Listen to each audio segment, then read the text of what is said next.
સુરતના લિંબાયત વિસ્તારમાં ડ્રેનેજમાંથી કેમિકલયુક્ત પાણી કબ્રસ્તાનમાં ફરી વળતા લોકોમાં ભારે આક્રોશ જોવા મળ્યો હતો અને આ મામલે કોંગી નેતા અસલમ સાયકલવાળા પાલિકાના અધિકારીઓ પર આક્ષેપ કર્યા હતા। સુરતના લિંબાયત વિસ્તારમાં કબ્રસ્તાનમાં ડ્રેનેજ કેમિકલયુક્ત પાણી ભરાયું હતું। ડ્રેનેજ લાઇને લીક થતા કેમિકલયુક્ત કલરવાળું પાણી સમગ્ર કબ્રસ્તાનમાં ફરી વળતા લોકોમાં રોષ જોવા મળ્યો હતો। કબ્રસ્તાનમાં કેમિકલયુક્ત પાણી ફરી વળતા કબરો અને મોટી સંખ્યામાં વૃક્ષોને નુકસાન થયું હતું। લિંબાયત વિસ્તારના સ્થાનિકો વારંવાર ઝોન કચેરીએ રજૂઆત કરી છતાં તંત્ર દ્વારા કોઈ કાર્યવાહી કરવામાં આવી નથી, જેને લઈ કોંગ્રેસ નેતા અસલમ સાયકલવાળાએ મનપાના લિંબાયત ઝોનના અધિકારીઓ સામે અનેક સવાલો કરી તપેલા ડાઇંગ સીલ કર્યા હોવાની વાતો માત્ર કાગળ પર હોવાના આક્ષેપ કર્યા હતા। જો આવી ઘટના બીજી વાર બનશે તો લિંબાયત ઝોનના તાળાબંધી કરવાની ચીમકી પણ ઉચ્ચારવામાં આવી હતી। મારું નામ ઇમ્તિયાઝ શેખ અલીફવાલા, સામાજિક અગ્રણી।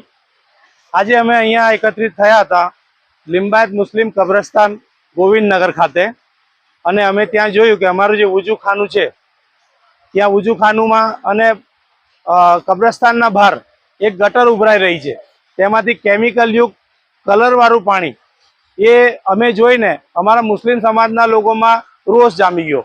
અને અમે 10 દિવસ પહેલાં અમે એક વિડીયો સાંભળેલો અમારા મેયરશ્રીનું કહેવાનું એવું હતું કે અમે કમસે કમ 50 થી 60 તપેલા ડાઇંગો અમે સીલ કરી છે। તો સાહેબને મારે કહેવાનું એ જ છે કે સાહેબ તમે 10 દિવસ પહેલાં અગર જો સીલ કરી હોય તો આજે પાણી ક્યાંથી આવ્યું? એનો મતલબ છે કે લિંબાયત ઝોનના અધિકારીઓ અને તપેલા ડાઇંગ જે મોટા મોટા માથાઓ છે એ લોકોના મેરાપીપણામાં હજુ પણ ડાઇંગો ચાલુ છે, અને એ ડાઇંગનું પાણી આજે લિંબાયત મુસ્લિમ કબ્રસ્તાનમાં અને ગોવિંદનગર ખાતે જે સ્મશાન ભૂમિ છે એમાં ફરી વળ્યા છે।